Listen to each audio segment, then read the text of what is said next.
fato de não ter a apostila idêntica de vocês, de não saber quais questões o cara vai pedir, e de o pessoal às vezes chegar aqui com uma questão que eu ainda não tinha estudado, que eu não olhei direito, e demorar para resolver, né? E isso atrasa a assistência. Então, desde o ano passado, eu pesquisei nos outros colégios também, e eles fazem isso, eu não sei porque que eu, retardado, não comecei a fazer antes.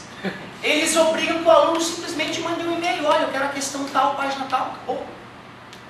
E aí também é essa chegada de e-mail que me faz a ordem de resolução de exercício.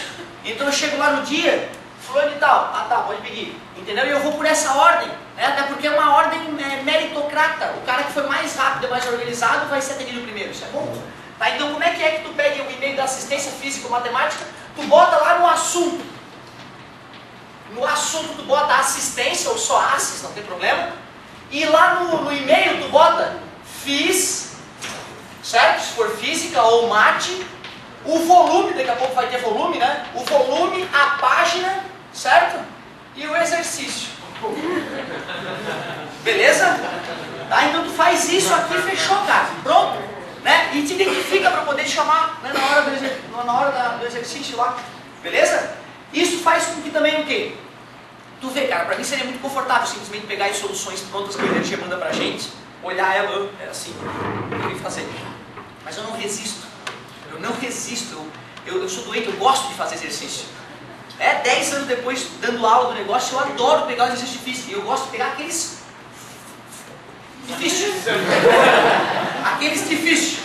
Então, cara, é legal tu me mandar, porque em casa eu me divirto lá do meu jeito e tal. E depois, se eu ver que a solução ficou macabra, eu dou uma olhadinha, porque às vezes tem uma solução do além, uma sacadinha do além que só realmente um cara muito ninja sacaria na hora, nos 3 minutos de vestibular, certo? Eu teve problema, eu lembro na faculdade que eu fiquei 3 dias pensando no problema e no café da manhã eu vou conseguir. E aí fui lá resolver.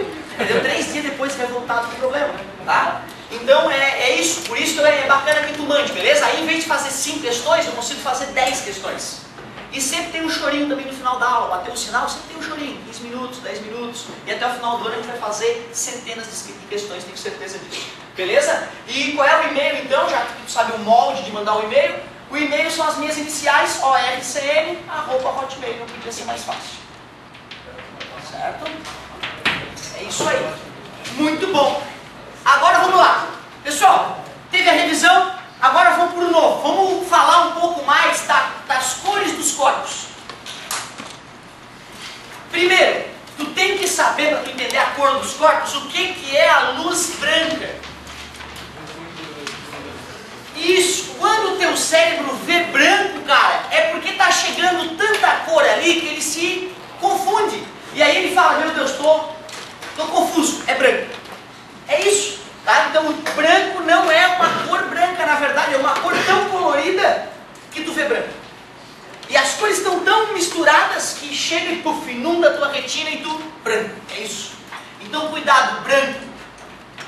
Na ótica a gente considera que é a mistura de todas as cores. Então branco é uma cor, Ótima colocação. Branco não é uma cor. Branco é uma interpretação do cérebro para os excessos de frequências diferentes chegando na retina. Gostei dessa tua definição. Ótimo. É isso. Branco não é uma cor verdadeira. Não é uma, porque cor verdadeira, teoricamente, é aquela que está relacionada a uma frequência. Por isso que a gente diz as 7 cores do arco-íris, porque cada uma representa um aumento importante de frequência que faz a gente distinguir uma da outra. Mas essa história de falar em 7 cores também é um pouco de bobagem. Como eu estava comentando com um amigo, tem empresas, né, tipo a Pantone, que é especializada em tons, que inventou a escala pantográfica, né? A escala pantográfica foi uma empresa que inventou. Aí vai na loja de tinta, tem a escala pantográfica, foi uma empresa lá que inventou e imprimiu, né, uma técnica especial de modificar as cores. E não nós sabemos que são milhões de cores as possíveis, são infinitas, são zilhões.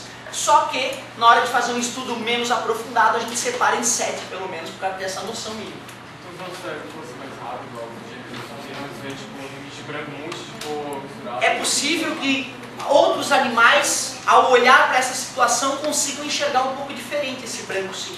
Uma máquina, por exemplo, ela pode ler todas as frequências e decompor esse espectro. É por isso que a gente consegue saber do que as estrelas são feitas, mesmo elas estando a milhões de anos-luz daqui. Porque a luz que chega delas, chega com a característica dos átomos dela. Quando o átomo vibra, ele cospe radiação, certo?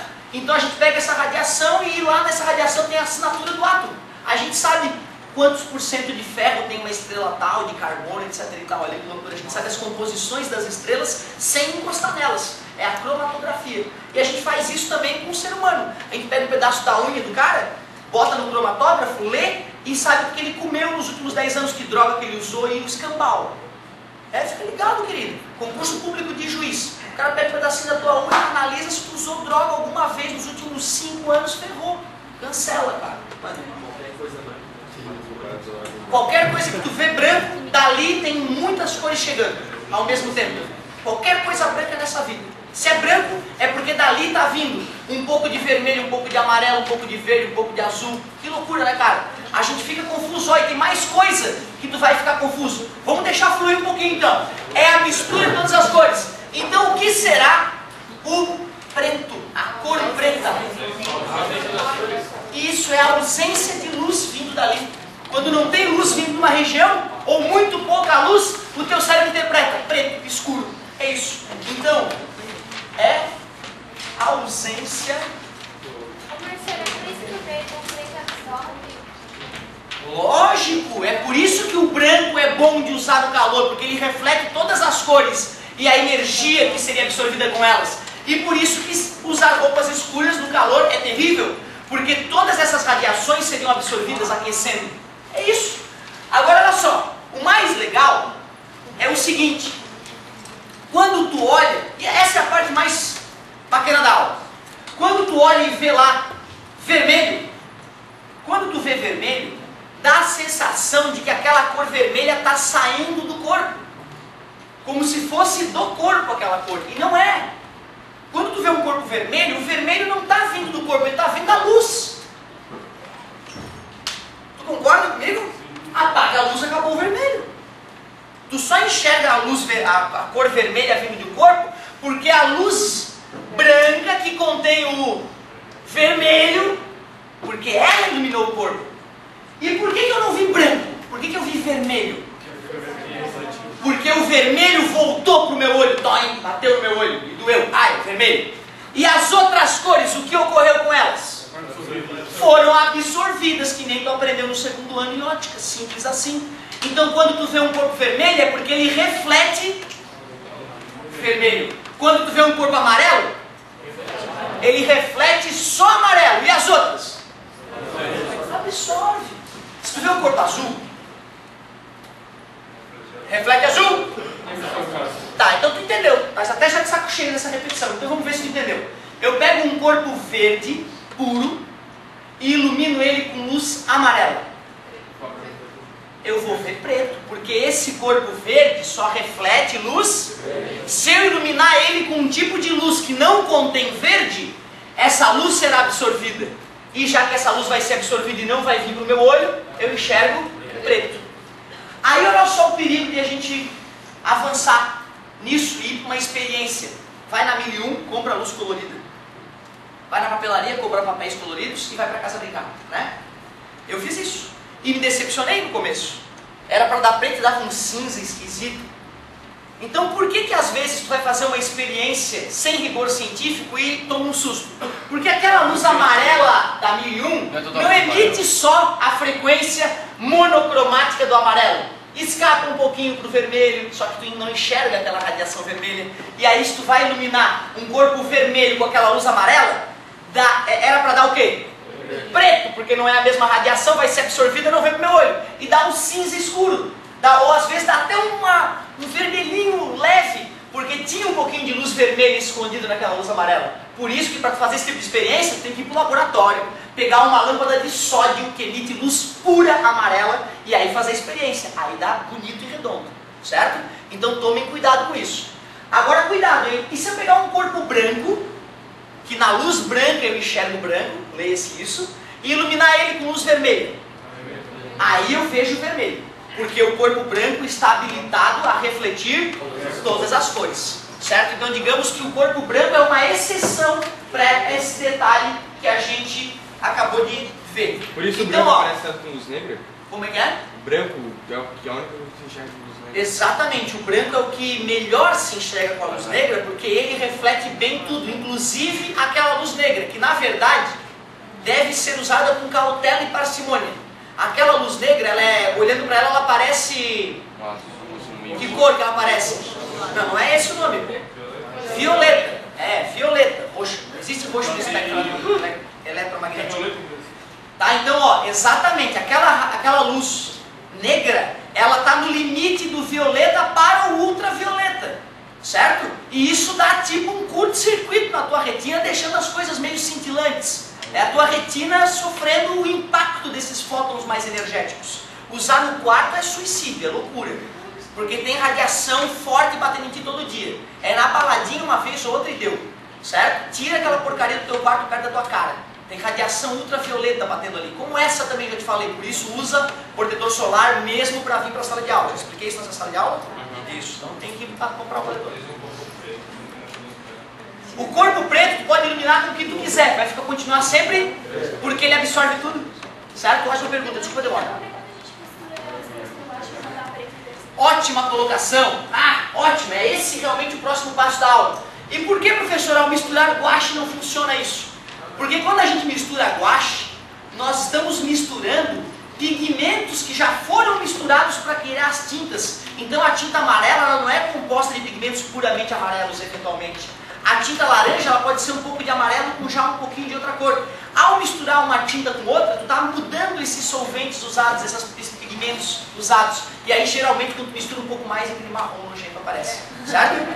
Outra. As cores primárias daquela que a gente brincou lá no primário não são as cores primárias da óptica aqui na física, certo? Então isso é uma coisa importante a gente ver também. Então eu só quero documentar uma coisa aqui, ó. O que seria então um corpo amarelo? O que seria um corpo amarelo? É aquele corpo que reflete apenas luz de cor amarela. E o que acontece com as outras? É aquele corpo que reflete apenas luz de cor amarela, absorvendo as demais. Esse detalhezinho é importante a gente deixar documentado. Tudo igual. E assim, eu falei do amarelo por falar, certo? Poderia ter usado qualquer outra cor de exemplo. Então eu já estou levando esse detalhe para as outras cores. Então olha só o exemplo, só um pouquinho. O corpo amarelo, a luz de que tipo chegando? Branca chegando e vai refletir apenas a amarela. Isso então é a cor dos corpos. E essa cor dos corpos que eu comecei a te ensinar é por reflexão. Tá? Então primeiro eu falei a cor dos corpos por reflexão, porque a luz está batendo e voltando.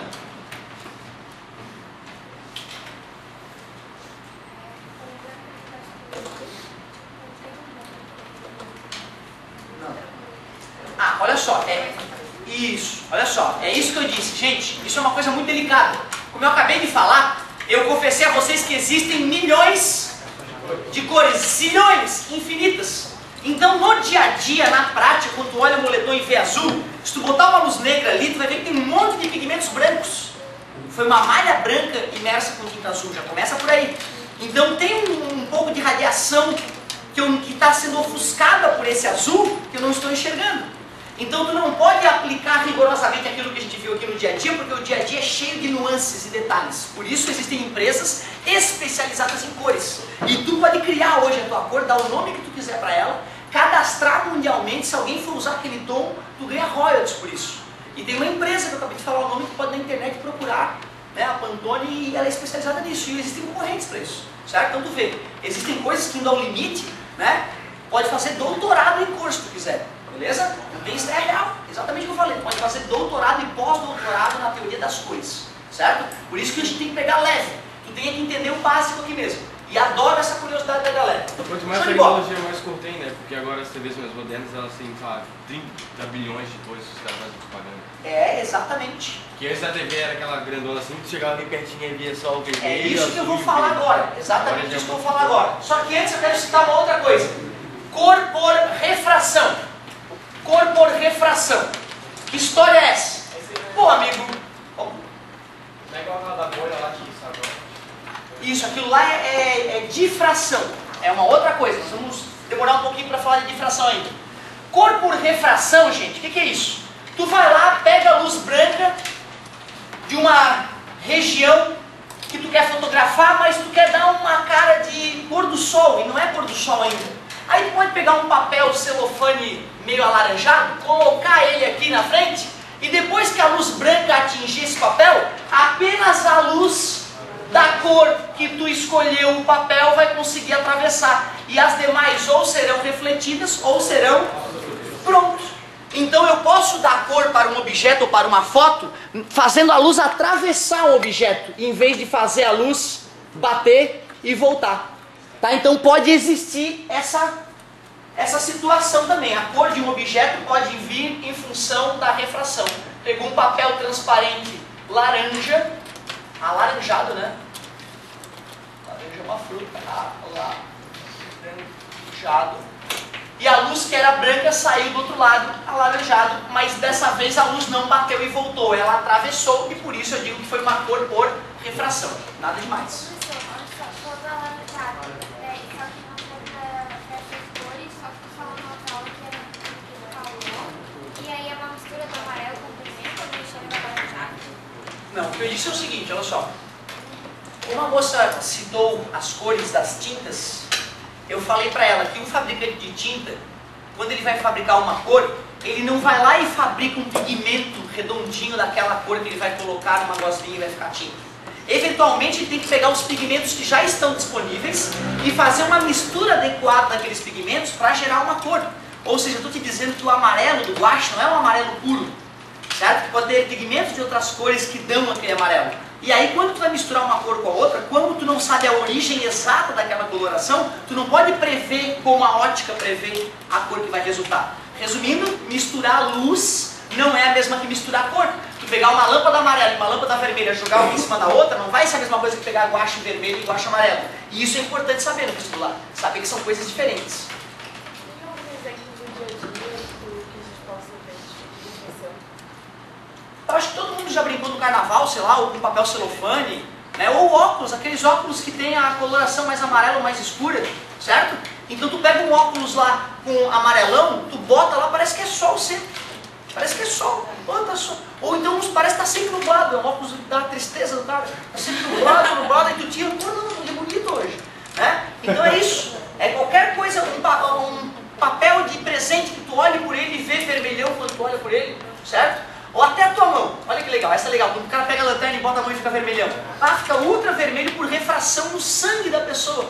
A luz atravessa a carne e o sangue e fica vermelho. Essa é legal de fazer. Então cor por refração. Oi. Só mais uma, tá galera? Ó, só mais uma para poder continuar, vocês estão percebendo, a aula tá ficando travada e é um terceirão. Vamos lá, rapidinho. É legal que os 3D tem uma lente vermelha e uma lente azul. Isso. Quando tu vê outra cor. É justamente isso, é o exemplo da cor por refração, é isso que estava dizendo? Ótimo, é um exemplo de cor por refração, certo? E qual é o objetivo daquilo? Te iludir, fazendo tu imaginar que a luz está vindo realmente de uma região e da outra região, usando ora um olho, ora o outro, porque é daí que vem a noção de distância. A noção de distância tem a ver com o funcionamento diferente dos dois olhos, certo? Por isso que a pessoa que não tem um olho, ela não pode tirar a carteira de motorista. Porque com apenas um olho ela não consegue distinguir a distância entre um carro e outro e fazer uma ultrapassagem segura, certo? Tu fechando o olho, tu acha que não dá nada. Não dá nada, tô vendo igual, é porque tu acabou de perder a referência. Espera meia hora com o olho fechado para tu ver se tu vai conseguir distinguir quantos metros tem daqui lá, tá? Eu tô te falando isso porque existem testes, nós não vamos discutir isso agora, né? Depois tu fala com o teu oftalmo sobre isso. Agora olha só, então, eu uso uma cor num olho, outra cor no outro, porque eu vou escolher lá no meu projetor, vou deixar passar a luz naquele olho ou nesse, causando a ilusão de 3 dimensões, a luz está chegando dali, está chegando de lá. Porque quando eu estou olhando vocês e vejo a profundidade, Eu vejo que tem luz vindo de lá, luz vindo daqui, luz vindo de lá, de lá. Quando nós estamos no cinema e olhamos o projetor, toda a luz vem de uma parede plana. Mas eu não quero dar a sensação, eu quero dar a sensação que a luz vem daqui e depois ela está saindo dali, certo? E para isso eu tenho que usar um olho diferentemente do outro. Uma das possibilidades, nos menos modernos, é uma cor diferente da outra. Mas esse não é o legal, tá? Vai no outro. Vai no outro que é um óculos mais chique, sem cor. Aquele da cor diferente lá é passado, é nojento. Aquele lá não vale a pena o ingresso. Os novos era aquele que tu, ui meu Deus, tu tira, some da baba do monstro, aquele é bom, tá? Ô galera, ó, e esse já tá na casa também da galera. Os mais modernos de TV também já dá um sustinho legal. Mas tem que olhar, porque tem TV que é nojento 3D, que é mais antigo e não vale a pena, tá? Ô galera, olha só, cores primárias. Quando eu estou falando de cores primárias, não é a do primário. A do primário até a apostila mostra aí, mas como não pede no vestibular eu já esqueci. Eu sei as cores primárias da ótica, hein? E aí, cara, o amigo tem razão quando ele estava falando da TV. E tu vê, cara, a tua TV, ela na verdade verdadeira, só emite 3 cores. O fabricante fala que faz milhões de cores. São só 3. Só que os engenheiros fizeram que, medindo a intensidade de cada uma dessas 3, resultasse a impressão no nosso olho milhões e milhões de tonalidades diferentes. Que mágica, hein? Só 3 lâmpadazinhas idiotas juntas, que regulando a intensidade delas, tu pode criar, né, zilhões de cores. Vamos ver como é que é isso. As cores primárias na TV são azul, verde e vermelho. Em inglês, né, é blue, green e red. Né? E aí a gente chama de sistema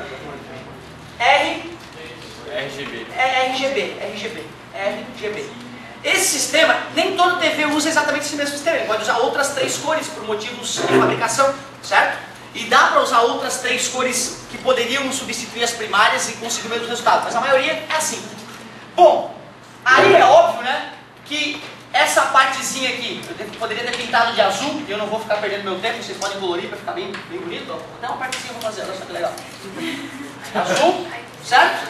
O vermelhinho, não tem um giz assim, ultra vermelhinho, mas vamos fingir que é isso aqui. E claro, o verdinho, ali, o verdinho. Só que na hora que a gente mistura as duas, se eu misturar com giz não vai funcionar, eu te mostrei, né? Se eu estou misturando pigmentos diretamente, não estou misturando a luz pura. Aí, cara, essa história de azul com verde dá algo que a gente chama de ciano. É isso, ciano. Tu vê, não é uma coisa normal na nossa vida, certo? Ou seja, foi um estudo feito por cientistas que determinaram as cores puras ideais para gerar outras cores. Quando eles misturaram aquelas cores do laboratório com a mesma intensidade de azul e a mesma intensidade de verde, dá uma cor técnica que se chama ciano, uma cor específica, certo? A tua apostila traz essa corzinha, dá uma olhada nela, pô. Dá uma olhada. É sempre legal dar uma acompanhadinha na apostila, se tu não curte o caderno, a apostila é um bom acompanhante, certo? É tipo um verdinho mesmo, né? Um verde azulado, não sei porquê, certo? Bom, depois se a gente mistura o vermelho com o verde, a gente consegue aí sim o amarelo. E o azul com o vermelho é algo que a gente chama de magenta. Confere aí pra mim. Tu viu que bonitinho o magenta? É um tipo de um roxinho também, certo? O cara que costuma trocar a tinta da impressora, ele já está acostumado um pouquinho com essa nomenclatura, certo? Porque a impressora ela usa também esse tipo de nomenclatura para tinta, né? Já que ela quer simular o que está na tela, né? Ela tem que usar uma nomenclatura parecida. O mais incrível é que se eu misturo as 3 na mesma intensidade, dá branco ali. Tu vê, mas o professor, tu me mentiu então? Tu falou que branco era a mistura de todas as cores. É, se tu misturar uma porrada de cor junta, vai dar branco. Só que tu não é obrigado a misturar todas para dar o branco. Basta as 3 primárias. E o mais legal, se tu regula a intensidade de cada uma delas, tu pode fazer a cor que der na tua telha, meu querido. E elas são infinitas as possibilidades. Dá pra ser todas as cores só naquele triângulo. Exatamente. Aqui eu posso fabricar qualquer cor possível e imaginável. Basta dosar a quantidade das cores primárias. São assim que os monitores e as TVs funcionam. Certo? E a técnica continua a mesma. Aquela TV grandona, aquela grandona, usa a mesma técnica. Só que A maneira de fazer o pixel brilhar é com um canhão de elétron. As novas TVs usam a mesma técnica, só que a maneira de fazer cada luzinha brilhar é uma lâmpadazinha com gás dentro. No caso do plasma ou LED, aí não tem nem, né? É só um eletrodozinho ali. E aí muda a maneira de fazer brilhar, mas a técnica para gerar a imagem é a mesma, certo? Muito legal isso, né? Então tu vê mais um detalhezinho que a gente acaba aprendendo na aula de hoje, cores primárias do ponto de vista da ótica, certo? E aí a apostila traz as cores para te lembrar do teu primário lá, certo? Ah não, olha só, se eu quiser preto eu não posso misturar nenhuma delas, eu tenho que ter um fundo preto e desligar elas. Tá entendendo? Então quando a TV tem a cor preta, não é a lâmpadazinha que fez a cor preta, é que desligou. Certo? E por isso que algumas TVs não têm um preto tão bom quanto outras. Né? A TV de LCD, a convencional, o preto dela é meio um cinza claro. Certo? Então, né? Então é por isso que cada TV tem um local adequado, mais adequado para usá-la, certo? É isso aí. Então o preto vem do fundo da TV que desliga as luzinhas naquela hora. Então tu vê que domínio que a gente tem sobre aquelas luzinhas, né, cara? A gente faz piscar zilhões daquelas luzinhas do jeito que a gente quer. E o mundo, às vezes, filmado numa câmera em HD e tu vai olhar pela tela, é melhor do que olhar ao vivo, cara. Porque ao vivo teu olho não vê porcaria nenhuma. Não. Aí tu bota lá uma câmera linda e aí tu vê a ruga do cara como tu nunca viu. É impressionante. O trabalho que deu essa revolução na TV HD, né, para os maquiadores do mundo todo, é bizarro. Que agora tu vê tudo da pessoa, é só meter a câmera HD lá, fica assustador. Certo? É isso aí. Bom, olha só. Avançando ali na apostila. Ah, aquilo ali, cara, aquela parte ali é uma coisa bacana da gente discutir.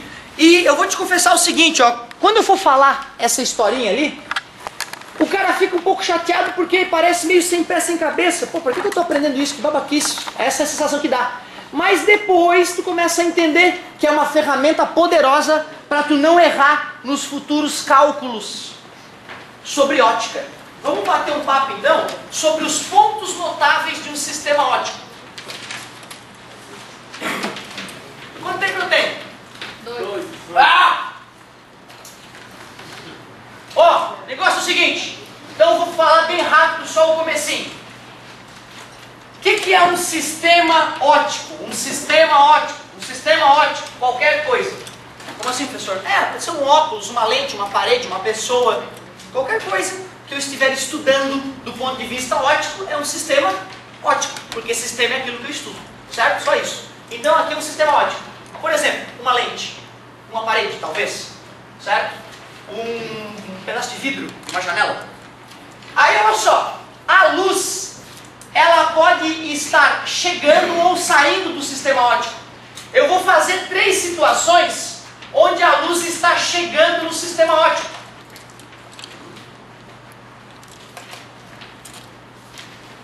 Em todos esses casos, a luz está chegando no sistema óptico, observe. E eu poderia fazer uma situação bem parecida com aquelas ali de cima. O que são esses quadradinhos mesmo? Eu esqueço sempre. Sistema óptico. Ah, é verdade. Tipo... Qualquer coisa. Qualquer coisa, mas bota alguma coisa assim que seja plausível, já que estamos falando de ótica. Uma mesa. Uma mesa, um computador, um vidro, uma lente, um microscópio, é isso. Ó, a mesma situação, só que agora a luz está saindo.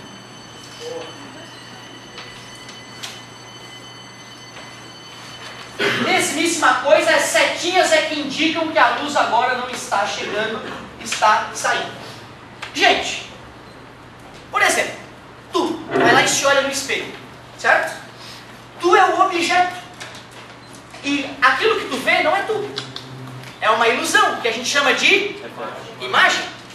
Tu concorda que a luz que sai de ti, que és o objeto, a luz vem da lâmpada, né, do teu quarto, bate em ti e vai em direção ao espelho, que eu vou fingir que é o meu sistema óptico.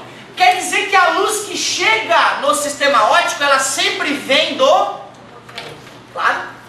Aí a luz bate no caso do espelho e volta, né? E volta no meu olho para formar a... Quer dizer que a luz que forma a imagem está sempre saindo do sistema óptico. De novo, tu é um... Se olha no espelho e tu vê a tua... Todo dia. Todo dia. Tens que entender esse processo. A luz bateu no teu rosto se refletiu e foi para o espelho, que nesse caso é o meu sistema óptico. Quer dizer que quando a luz chega no sistema óptico, ela está vindo do sempre. Aí ela bate e volta. Quando ela volta, ela vai formar na minha retina a... Quer dizer que toda a luz que está saindo do sistema óptico está indo formar uma... então peraí. Isso aqui está chegando, está vindo do objeto. Está chegando, vai formar o objeto. Está chegando, então tem a ver com o objeto, que nem no teu dia a dia. E se a luz está saindo, vai formar a imagem. Se está saindo, é porque tem a ver com imagem. E finalmente, se a luz sai, imagem. Aí, cara, se tu quiser aproveitar a continuação da aula que vem, era bom tu já ler essa história da apostila. Aí tu vai dar risada, aí tu vai entender legal a aula que vem, certo? Só comecei. Termina. Infelizmente, não foi até onde eu gostaria, mas está de razoável.